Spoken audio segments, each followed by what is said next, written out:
you're complaining.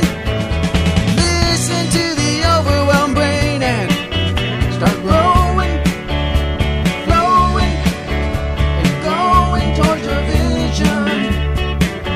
Start growing, flowing, and going towards your vision. Rising higher than mainstream thinking. Are you annoyed by affirmations? When someone tells you to think positively, do you reach into your pocket and pull out what appears to be a weapon, but turns out to be $1? You take the dollar, fold it twice, and then thrust it toward their hand in an effort to pay them, hoping that the money will be an incentive to come up with some slightly better personal growth advice than to think positively. If affirmations feel like lies and positive thinking feels like denial, then start the journey of incredible learning and growth so that you can create the life you've always wanted now.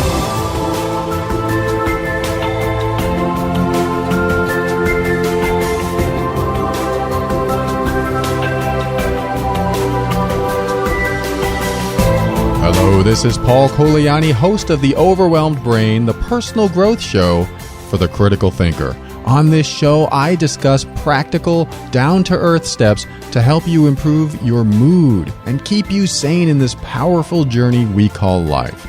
We'll talk about why we do the things we do and what we can do to reach higher levels of happiness and lower levels of stress and overwhelm. My goal is to help you become empowered so that you can create the life you want. And once again, I want to mention the book, The Art of Work. It's been called a proven path to discovering what you were meant to do. I'm reading it now and really enjoying it, and I want you to enjoy it as well because it'll help you discover what your passion is and how you can turn that passion into a vision or even your life's work. Head over to theoverwhelmedbrain.com/passion and get the paperback version of this book for free. You will have to pay a shipping charge, but maybe that cost will be the investment into what you'll be doing for the next 5, 10, or even 50 years. So grab your life's purpose and visit theoverwhelmedbrain.com/passion. Get the book and some free bonuses as well. And as a reminder, whenever you hear me talk about someone's product or service, know that I have personally checked into their credibility and the value they provide. Today's quick quote is by Eleanor Roosevelt from her book, This Is My Story. The quote is this: "No one can make you feel inferior without your consent." Thanks to Goodreads.com for providing the source of that quote. Feeling inferior comes from believing what other people say about you and not realizing the worth in yourself. Now, the first one, believing what other people say about you, goes a lot deeper than just hearing someone tell you that you're terrible at something. Sometimes someone can say something that is completely untrue. You know it's untrue, and yet you still feel bad they said it. When you're in a place in yourself where you are confident in who you are and feel worthy of the things that you receive and deserve in life, then what people do or say to you will not affect you as much. You may still feel hurt, but one of the reasons you feel hurt may have to do with the possibility that you believe a little bit of what they're saying. I've come pretty far with this myself, but I'm still prone to getting hurt. In other words, people I love have said things to me that in the past would have hurt, but now their words don't hurt anymore. And the reason is because I simply don't believe what they're saying to be true. So what happens is they get surprised that I'm not reacting to what they said. They'll ask me, "You aren't upset about what I said to you?" And I'll answer, "No, the only reason I'd be upset is if what you were saying was true. Since it's not, I have nothing to be upset about."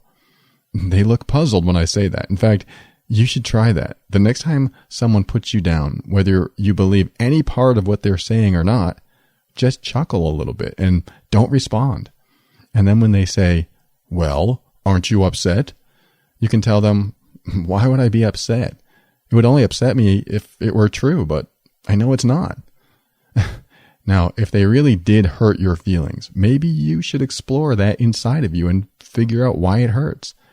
most of the time, you'll learn that you have some sort of insecurity that needs to be worked on. But I guarantee once you heal that insecurity or get over that fear, the words people say to you hurt less and less. I mean, it can still hurt for someone you love to say anything mean to you, but at least you can be in a place of confidence inside yourself to let specific negative comments about you just pass through you or even bounce right off of you. I once had someone close to me tell me how much of an idiot I was for doing something that they wouldn't do. I just laughed and they got confused. They said, "You don't care I called you an idiot?" I said, "Why would I care if you called me an idiot? I would only care if it were true. Since I know it's not, it doesn't bother me." Remember, no one can make you feel inferior without your consent. This means that, really, it's up to you to feel bad or not. It's up to you to believe you are inferior or not. The more you believe it, the worse you feel. Now, not only does feeling inferior come from believing what other people say about you, but that feeling also comes from the self-worth that you developed as a child. Worthiness is very similar to what I just talked about. When you were growing up, you believed what your parents or caretakers said about you or to you. You believed you were stupid for spilling your drink or writing on the walls. The people that took care of us growing up didn't realize that their expression of inner frustrations had nothing to do with us and everything to do with their inability to express themselves productively. You've heard the mom yelling at her kid in the store saying things like, "You're going to grow up and be an idiot just like your daddy." Well, if you haven't heard that, you've heard something similar. I hear things like this all the time. Kids remember this stuff and they take it with them into the adult world, then wonder why they can't do anything right or hold a relationship or hold a job. It's because they developed low self-worth growing up. The people taking care of them must be right? After all, they're adults, so they must be guiding the children correctly. Unfortunately, the children believe almost everything that comes out of our mouth, so we have to be careful how we're raising them. We'll mess up for sure, but it's always good to keep this in mind about your children, if you have any, as they grow through the years. But what can you do when you're an adult with low self-worth? Well, I did an episode a while back called Building Self-Esteem and Self-Worth While Maintaining a Healthy Ego. And I highly recommend you listen to that if you want to start building that up again. Now for the quick fix, just ask yourself this. What am I that's not worthless? Come up with something. And then when you've answered that, ask it again. What else am I that's not worthless? What this does is help you change your focus on your worth, not that false worthlessness that comes from believing other people. Also, let your ego kick in now and again and feel good about your accomplishments in life. And if you can't recall any accomplishments, then do something that will boost your confidence. In the episode I just mentioned, I talk about how getting a muscle car when I was younger really increased my confidence. It felt great, but I had to balance that confidence with how much my ego may have been inflating. Now, eventually I sold the car, but I kept the confidence. So building your self-esteem through inflating your ego is something I recommend, as counterproductive as that sounds. But go ahead and give that episode a listen to understand why I say that.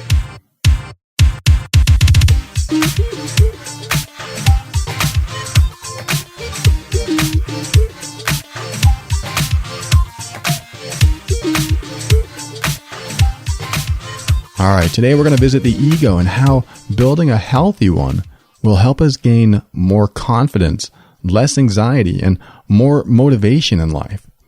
Ego is thrown around many personal growth circles as something to avoid or let go of, yet I don't see it that way. Ego can be utilized in a healthy way to motivate and energize us into doing things that otherwise we might not pursue. Without ego, we might just let everything go and meditate on the mountain until someone feeds us. Now that might sound nice to some of you, but for me, I enjoy having my ego simply because it pushes me to learn, grow, and explore more of what's possible. Without it, I wouldn't have this show or the people I want in my life. Ego has driven me to thrive and evolve into more than what I am. That's where ego really becomes useful, when it drives you to exceed where you are in life right now. And by exceeding yourself, you evolve. But why evolve? Why not just sit there and be in Zen? There's nothing wrong with that at all if you have the ability to do so, and you're not concerned about leading others. Leading others to help them evolve is part of your own experience of thriving. Don't you feel better when you help someone out and their life changes because of it? I mean, it feels good to do that, especially when you're not allowing your own personal boundaries to be crossed. I mean, when that happens, it doesn't feel good at all. But when you honor yourself at the same time you help someone else evolve, that's a great feeling. Seeing their smile or their expression of accomplishment is an amazing feeling. Sometimes it can even get us out of a down or a bad feeling state ourselves. I think that's why so many people love to watch children accomplish great things. You can see it in their face when they do something they've never done before and succeed at it. That's pretty cool to see anyone do. We are hypnotized by the success of others. We sometimes feel what they're feeling, as if we succeeded in that very same thing. And when we help others achieve their goals, it can feel like we just achieved that same goal too. I realize not everyone is able to feel this way about helping others, but in general, when we help others, we help ourselves. It can be the smallest thing too. I remember watching the frustration in my coworker's face when she was trying to figure out something in Excel, a program on the computer. When I showed her how to do it, you could see her immediately become relaxed and release all the stress that had been building up. That made me feel good knowing that she now could do her work easily without trying to figure out exactly what the program wanted her to do. I felt good, which boosted my ego. And I suddenly felt smarter than I did before too. I took this feeling to the rest of my day and I let it motivate me. I felt smart, which made the day go faster and easier. Of course, there were days I felt like an idiot too, and those days just trudged on. But I've learned that whenever I need a boost of energy, I'll just help someone achieve a goal. It works most of the time and it puts me into a better mood. Helping others evolve helps you evolve, which brings us back to our ego. We could just let everything go and just sit in the park like the spiritual teacher Eckhart Tolle did many years ago. It took him years of being alone with little outside influence before he realized that he needed to write his book and spread his message of living in the present moment. His teachings are valuable and I listen to and watch him quite a bit. However, I'm not so keen on completely letting go of the ego. At the same time, I realize that my ego is the one talking here, which begs the question, if I didn't have my ego, would I care about losing my ego? It's almost a paradoxical question, but an interesting one for sure. I believe that ego, when fed healthy programming, can be incredibly helpful on your journey. But it's like a scale you must always keep in balance. Too much weight on one side of the scale and the ego gets inflated, creating arrogance and cocksuredness. If the weight is too little and the scale gets unbalanced in the opposite direction, you lose motivation and even desire and passion, things that drive you to succeed and achieve bigger things for yourself in life. Now, Eckhart teaches that letting go of the ego altogether is a path to enlightenment, and I certainly don't disagree. Without ego, you are free from worry. But with it, you do worry, but you also experience all the other things I was just mentioning, like passion and drive and motivation. I realize this is a blanket statement that may not be true in all cases, but in my experience, it is absolutely true. I remember I was once terribly sick from food poisoning. I was in bed and I got up every 10 minutes to vomit or do something else that probably isn't appropriate to mention on the air right now, especially if you're eating, but there was a point where I was so sick, I thought I was going to die. And it was this moment where I lost all my worries about life. I had no worries about my bills, my job, my relationship problems, nothing. I was suddenly free of ego. I was so sick and what felt like near death that for the first time, I desired absolutely nothing, and I was completely in the present moment. In fact, I was even okay with dying. It wasn't a sad or unhappy place to be. On the contrary, it was the most peaceful I've ever felt in my life. That was the first time I felt what it was like to be completely free of my ego. I was lying on the bed, sick and nearly dead, or so it felt, and was happy. I don't even know if the word happy is appropriate because happy is fleeting and comes and goes. Maybe Zen is the more appropriate word. I felt as if I had absolutely no problems in life. Whether I lived or died didn't matter because I was peaceful. When my food sickness subsided and I started feeling physically better, I slowly returned to life as I once knew it. Bills, a job, relationship problems, my fears and insecurities about the world, and everything else that came with my life before I got sick. This was a real eye-opener for me because I thought I would be able to keep that feeling I had at the pinnacle of my sickness. I thought I was a changed man. And then when my sickness went away, my ego came back and suddenly I was awash in all my problems again. It was then that I realized that ego is powerful and can certainly drag me down when it's present. I thought, having ego is not what I want. I better learn to let it go. And then a few years later, I was broke and standing in line at a soup kitchen. And truthfully, I was feeling pretty peaceful. By that point, I had let go of most of my possessions and then soon had no money.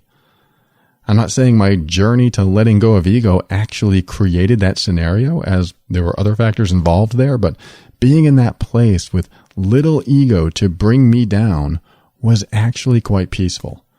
Now, at the same time, it was also living on handouts under the roof of other people. Still, it was peaceful. Not having ego allowed me to be worry-free and be okay relying on others to take care of me. This was peaceful, but it did occur to me that the people helping me weren't doing so to help me stay where I am. They were doing it so that I would be empowered enough to move out and up into the world again. It took a few months of standing in line at the soup kitchen and then being part of the state welfare system before I decided to invite ego back into my life and do something with my life. I remember the day I said, I don't care what it takes. I'm going to make money and get out of this hole I'm in. That was when I decided to take any job that came along just to make an income. And eventually I was making money. I was married at the time, so I was making money for the both of us. And we moved out of our family's home and we got our own place. And then since then, I've been driven. And driven is where I've been ever since. I like having that driven feeling because it motivates me and it gives me purpose. I now do more and work harder than ever to make things happen in my life, not because I'm desperate, but positively motivated to make a better life for myself. This happened when I regained my ego and learned how to feed it in a healthy way. And that's what I want to talk about today. Feeding your ego so that you can be motivated and take charge of your life instead of letting life just happen around you. Ego is not a bad thing. It's just a tool that can be utilized in a healthy way or misused, causing many problems in life. So let's evolve the ego so that some of the fears and insecurities in life simply disappear.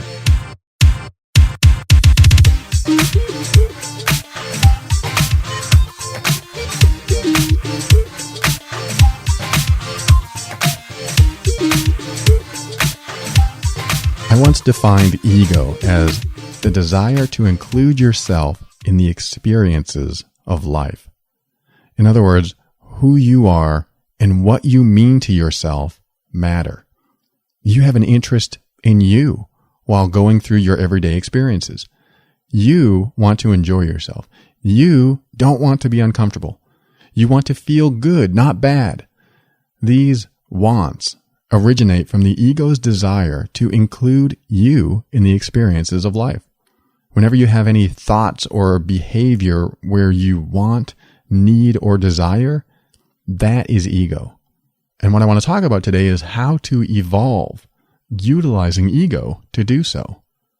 If you're trying to let go of the ego, then maybe this episode isn't for you. If, however, you want to be more passionate and driven, then don't touch that dial. Like I said earlier, ego can be inflated in an unhealthy way or built up to benefit us in ways you may not realize. With a healthy ego, you can stand up for yourself, honoring your personal boundaries. You can also diminish insecurities.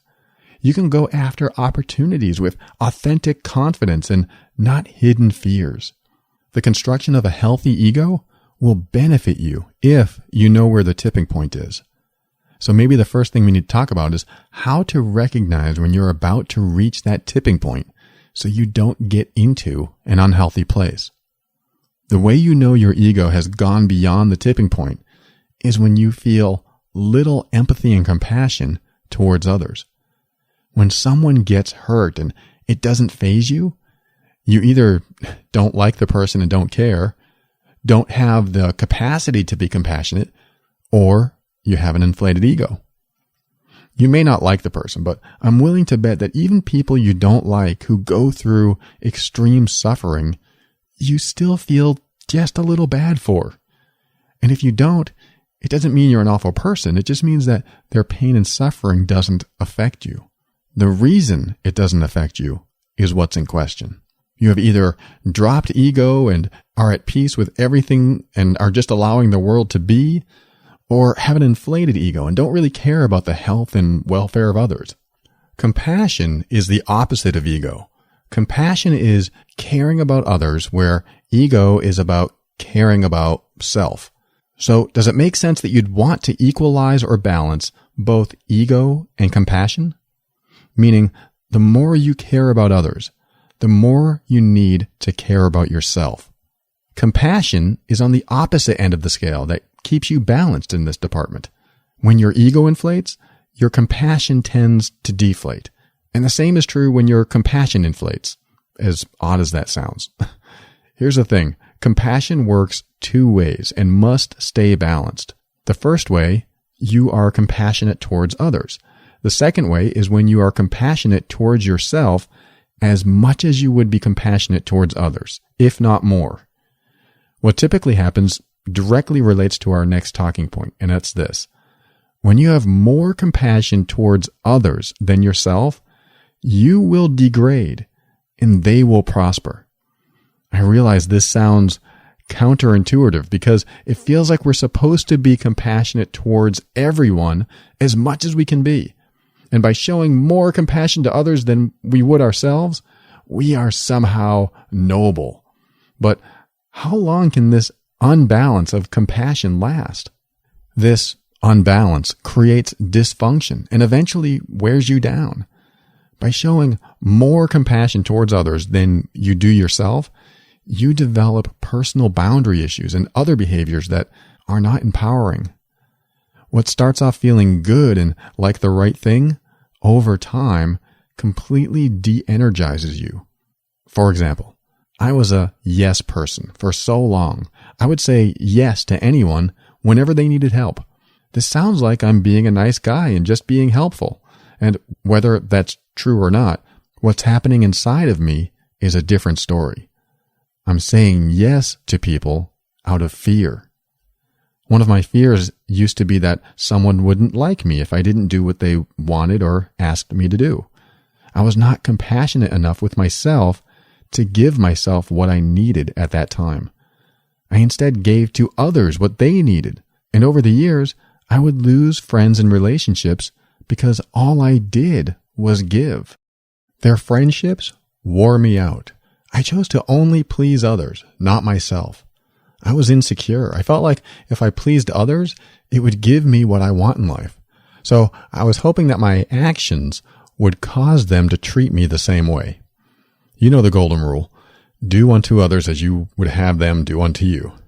Well, I would do so much for others, but never felt it was being reciprocated. In reality, I was not doing unto me. Whether they reciprocated or not really wasn't the point. The point was that I allowed people to cross my personal boundaries. They didn't know they were crossing my boundaries because I didn't tell them. I just allowed them to take up my time and energy when I really didn't want them to. So, wouldn't it make sense to just say, "No, I can't help with that. Sorry"? The answer is yes, it would make sense. But many of us don't do that. And this is where ego comes in, but maybe not in the way you think. A deflated ego is also a lack of confidence and self-assuredness.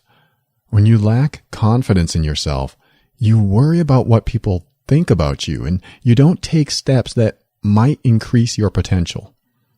When you boost your ego, you boost your confidence. When you have an increase in confidence, you don't have to worry so much about saying no to others because you're confident about what you want for yourself. Does that make sense?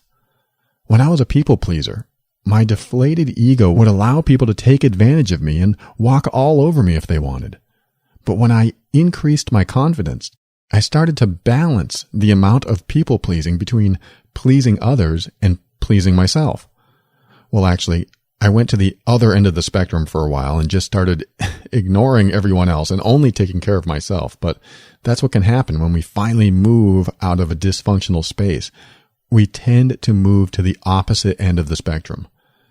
People pleasers end up being mean to other people. Compassionate people end up not caring about anyone. Not always, of course, but it can happen. When you get so sick of being one way, you go to the opposite end and become a completely different person. It's helpful to remember balance so that when you do get to the point of having had enough, you wean yourself off the way you used to be and slowly make your way to a more level space. In other words, if you're a people pleaser now, start saying no in tiny increments. Think of those no's as stepping stones. One little accomplishment leads to the next, and soon you find the right balance of being compassionate and helpful towards yourself just as you are towards others. But let's return to the healthy buildup of ego and figure out ways to do it that keeps us balanced and not tipping the scale too far.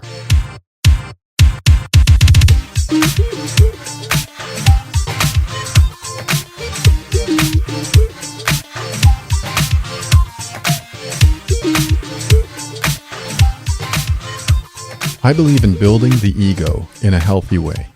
But what is healthy? Well, it's going to sound like common sense, but let me share some examples. In a previous episode, I told the story of getting a muscle car when I was in high school. Back then, I was not confident in myself. I was extremely shy around girls, and I felt like an outcast. I wasn't a jock nor an honor student. I had long hair, and I rode a skateboard every day after school. But one day, I got a muscle car. It was a 1969 Mercury Cougar. I realized it wasn't exactly a muscle car, but compared to my AMC Hornet, it was a Ferrari. The first day I drove it to school, I got so many looks. I had girls look at me that never did before, and then throughout the day, I had people coming up to me commenting about the car. They were impressed. It felt really good to be the center of attention in a good way for once. This boosted my ego and my confidence at the same time. I didn't become arrogant, however. I just became more passionate about life.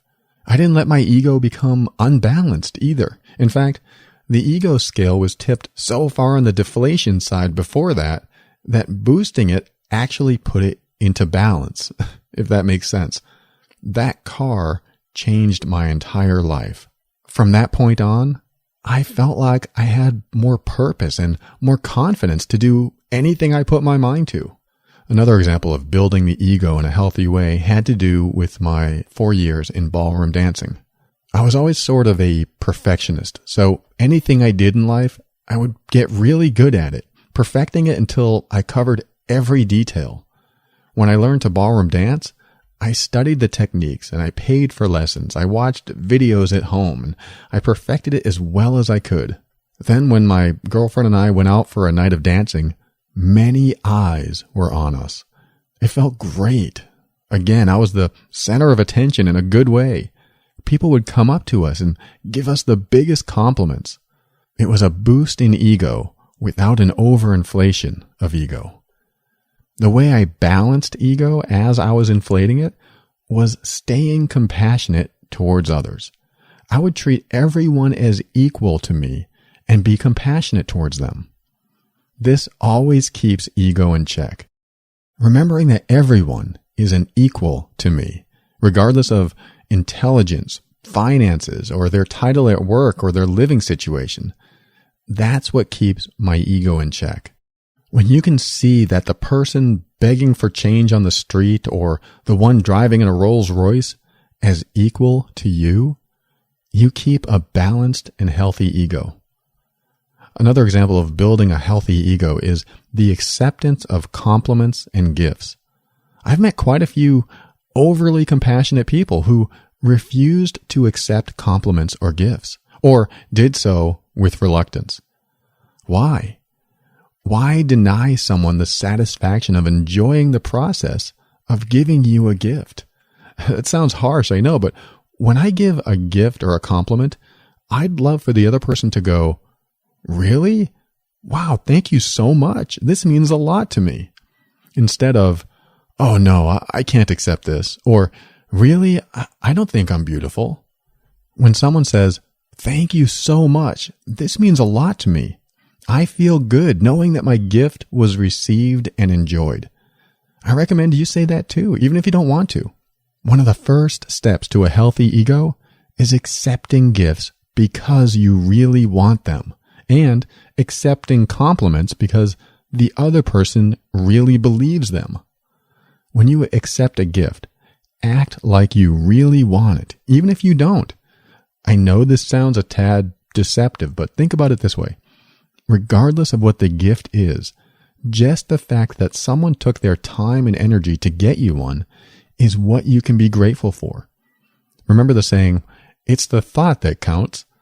I would even revamp it to say, "It's the intention that counts." Now, the second part about accepting compliments is just as important, but for a different reason. The other person believes what they are saying to you. Have you ever had anyone compliment you about anything? I'm sure you have, but if you haven't, you might need a few new friends because the people you're hanging out with must have issues. But when you get a compliment, do you tend to say, "Oh no, that's not true," or "Oh, you're just seeing through the eyes of love"?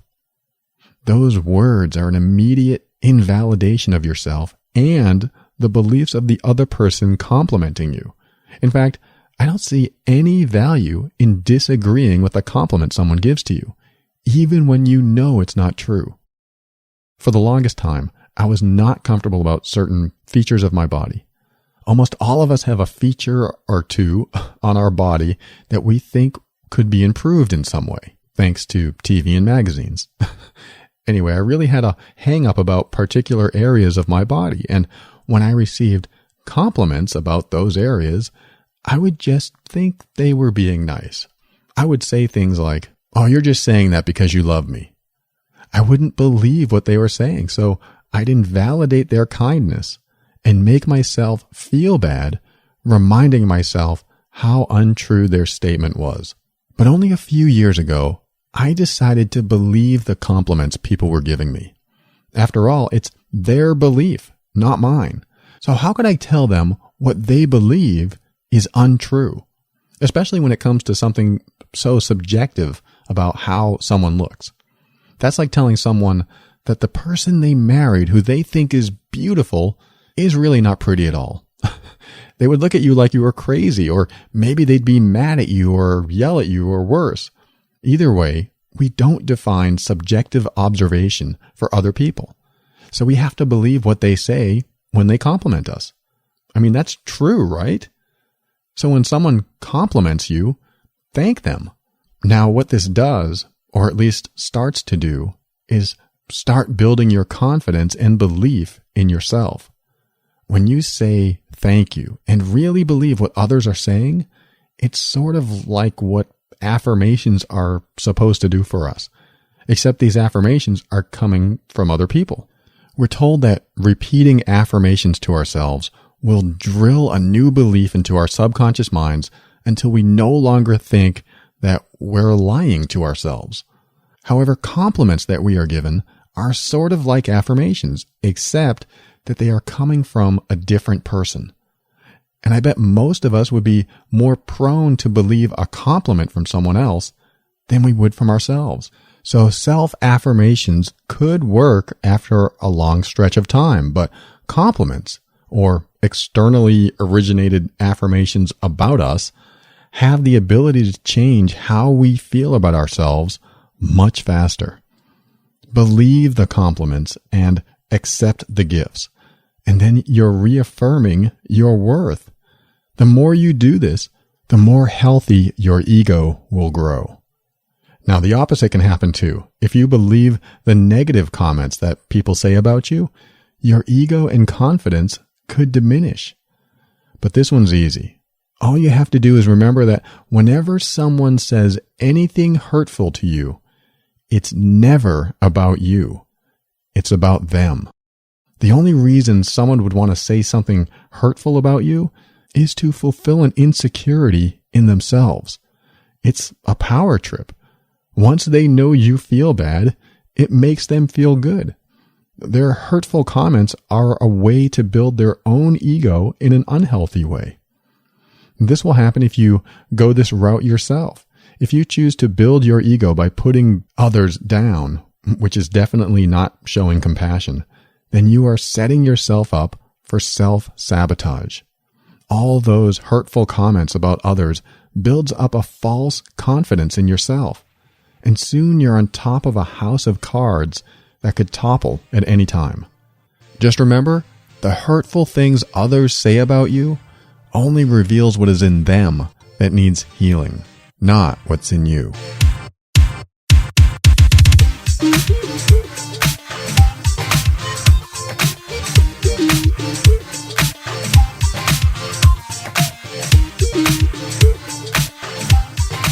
Evolving the ego will help some of the fears and insecurities in life disappear.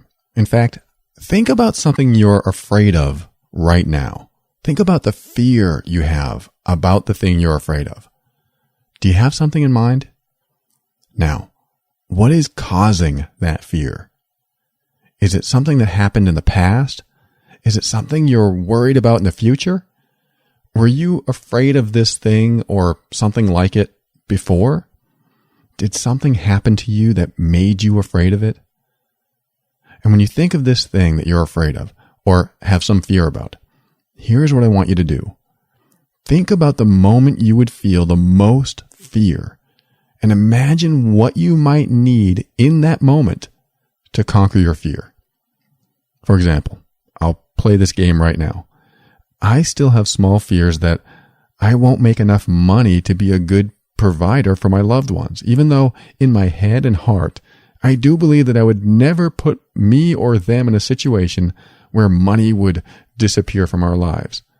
However, if I'm really honest, I do feel that there is some fear about that inside of me. So now I'll imagine the moment that the fear would be realized. I think the moment would be when I look at my bank account and I have less than $100 in it. I think in that moment, fear would strike me most. Now that I have that fear, I'm going to imagine what I would need to conquer it. Now notice that I'm not imagining what I would need to resolve the problem. I'm imagining what I would need to conquer the fear. Do you understand the difference? For me, what would conquer my fear is the knowing that I would find a second job to support us if my bank balance ever got that low. I know that providing for my loved ones is so important to me that I'd make sure that money kept coming in no matter what. So the fear of not having enough money kind of goes away because I'm imagining what I would need to no longer feel the fear.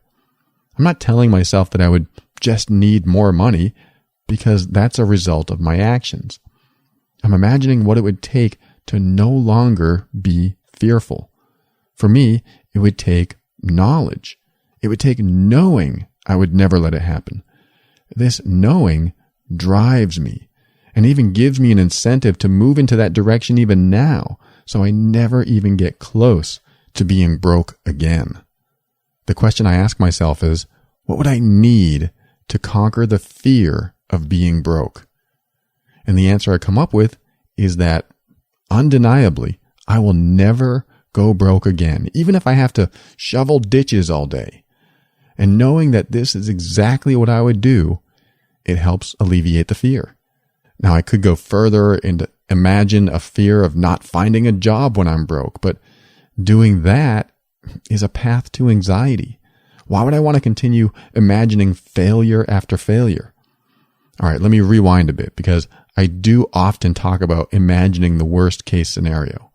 But that's different, because you are jumping to the very worst possible thing that could happen and discovering how bad it could possibly get. And doing that makes everything before that seem not so bad. But when you imagine what you fear and think about surpassing that fear, you feel better. But when you think, but what if it gets worse than that? Then you start building up anxiety. You've already conquered the first obstacle in your head, and for all you know, that might be the very last obstacle that you need to worry about. But anxiety builds by continually examining how it could get worse and worse. It's the ramping up of bad feelings. My point with imagining the worst case scenario is to jump to the very end on the very worst thing that could happen to avoid thinking about each and every scenario that could happen in between, if that makes sense. It's the buildup of what's next and what's after that that creates anxiety. If you can conquer the first problem you think of, then you can feel good until you hit another problem, if you even do. I realize that anxiety isn't that easy to conquer, but there is a little trick I learned about how to get beyond anxiety during the training I had many years ago, and it's this. And just a note, you're going to be a bit confused in this segment, but that's perfectly normal.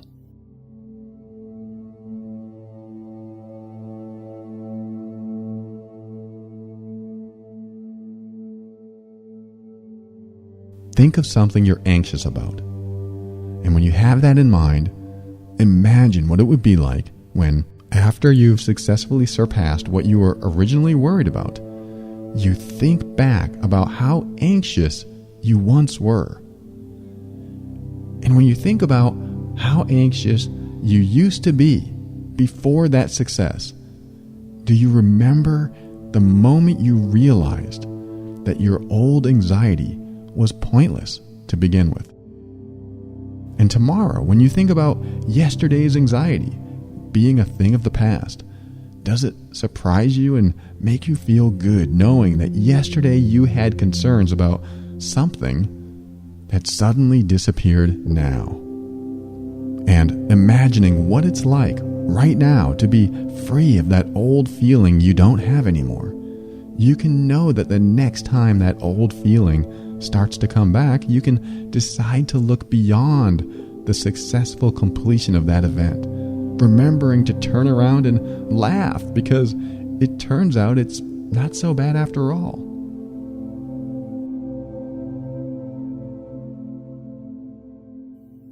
Okay, return to the present moment here with me and remember that today is the successful completion of yesterday. You are here now and you will be here tomorrow when it is once again today. And you can bring any good feelings with you into every tomorrow you have. Our fears and insecurities are windows to what makes up our foundation. If you look hard enough, you'll figure out what those fears are and soon not let them run your life anymore. But remember that fear is a roadmap to confidence. Without fear, we could not become more assertive and more passionate because we would not have the drive to do so. I think a good goal is to live life fearlessly, but I also think it's good to keep some fear just to have something that keeps you aware and alert. You don't want to be so confident that you'll never fail, because then you'll never try. Like if you know you'll never be sick, broke, hungry, or alone, then would you even try to stay healthy, make money, get food, or find companionship? I think that's a drawback with a lot of people's thought processes. Many people do live a little too fearlessly. They think it's okay to eat unhealthy and never save any money because they don't fear what can happen. It's a great place to be in your mind, but in reality, it catches up to you. Living fearlessly works well when you are unnecessarily worried about something like public speaking, but not so well when you smoke 2 packs a day. Fear is a great motivator of change, so use it when you think you need it most in your life. I know it's no fun to be fearful of anything, but when it encourages you to take care of yourself instead of doing anything you want because you feel like it, you'll find new ways to feel good and create positive changes. Once the fear is no longer needed, however, you can let it go. It's okay to feel the fear as long as it is driving you in a good direction.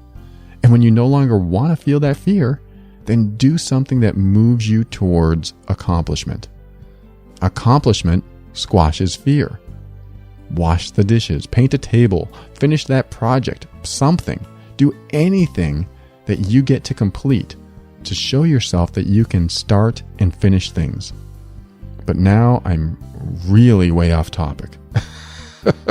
So let's finish today's episode with the last comment, and we're going to go back to ego, because that's what this episode is about.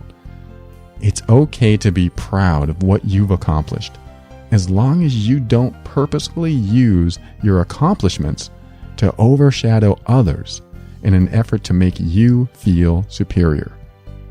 Believe it or not, the more you empower others and help them feel good, the less fear and insecurities you'll have about yourself. Why? Because when everyone around you feels good because of you, you'll be in the company of those who support you most.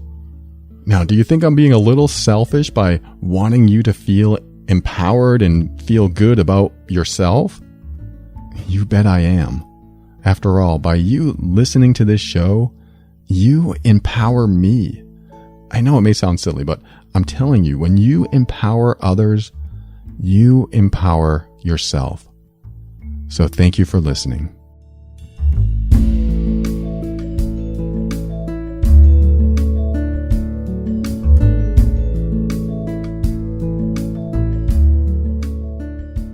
That's right. Thank you for listening to another episode of The Overwhelmed Brain. I thank those who subscribe to the newsletter. There's some interesting ones in here. Stinga, Jean, Donna, Boshra, Natasha, Stephanie, and someone who chose the name A, and Joel, and Tomek, and people who connected with me on Facebook, Dan, Susan, Michael, Christine, Greg, and Thais, Nicole, and Mario, and Oyabanji, and I know I'm messing up some of these names, I apologize. And for the people who reached out to me with direct messages, T, Carol, Aaron, Simon, Sandy, Natasha, Boshra, Nidvia, Carl, Massey, who hosts the podcast The Happiness Class. Thanks to all of you. And those who subscribe to my channel on YouTube, Anna, Dan, and Omega Cam Studio. And Lonnie on LinkedIn, and Lena and Tatiana on Pinterest, and wow, I didn't even know I had a Spreaker account. Juliana, she connected with me there. So thank all of you. Keep up with the show by heading over to theoverwhelmedbrain.com and sign up for your weekly personal growth message. Feel free to reach out to me through the contact link on that site as well. I want to thank the listeners who are using the Amazon link on the site to support the show. All you need to do is shop like you'd normally shop, but use the link theoverwhelmedbrain.com/Amazon. There's a button on the site that you can click too. If you find this show valuable to you, just say thank you by using the Amazon link before you make your next purchase from them. The link takes you directly to Amazon and you purchase directly from them. Then Amazon thanks me for sending you their way. Your shopping habits are making a difference, and they're going towards a good cause. You. If I didn't call your name in this episode, just know that I appreciate you and thank you for being there for me, listening, learning, and growing. Hey, I'm not one to disagree with the idea that letting go of your ego is good for you. In fact, the more you let go of your wants, needs, and desires, the more peaceful you'll feel. It's simple. Let go of your ego and you'll feel peaceful. But then what? If you are the type of person that is motivated internally and don't need ego to feed that motivation, then you're certainly evolved and I applaud you.